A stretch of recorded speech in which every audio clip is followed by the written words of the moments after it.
Hey, good morning.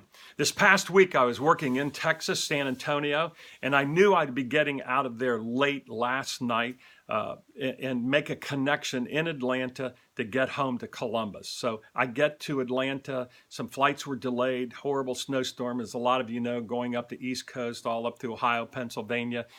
And so we get on the plane in Atlanta and we think that we're going to be able to get into Columbus, but as we're sitting there getting ready to take off, they realize that there are 30 to 40 mile an hour winds that are building up, crosswinds in Columbus, and they have to cancel the flight.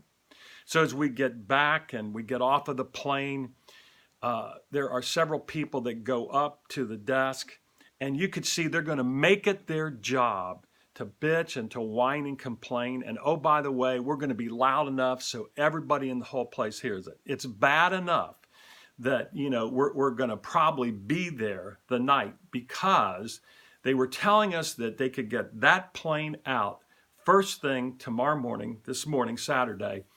We had to be back there at 5 o'clock, departure at 6, and they felt confident that we'd be one of the first planes out of there. But that meant that we're only going to get about maybe 2, 3, 4 hours at the most of sleep.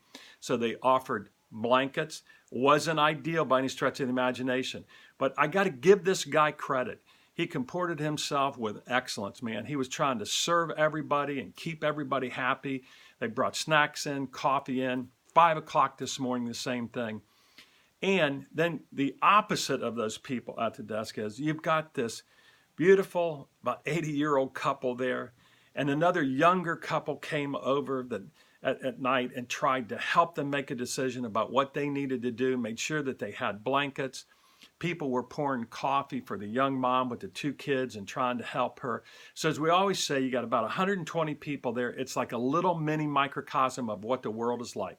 You got the bitchers, the whiners, and the complainers, and you've got people that just have it within them to reach out to others. And I guess that's my question always for myself and for you. Who do you want to be? Who do you want to identify with? You want to be those people at the desk and whine and complain? Or do you want to understand that, hey, nothing they could do in terms of really controlling Mother Nature at that point? I think that they made a good effort. They tried, didn't work, flights canceled.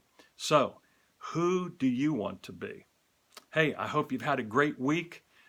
Look forward to seeing you next week. This is Pete Kunk, Built to Lead.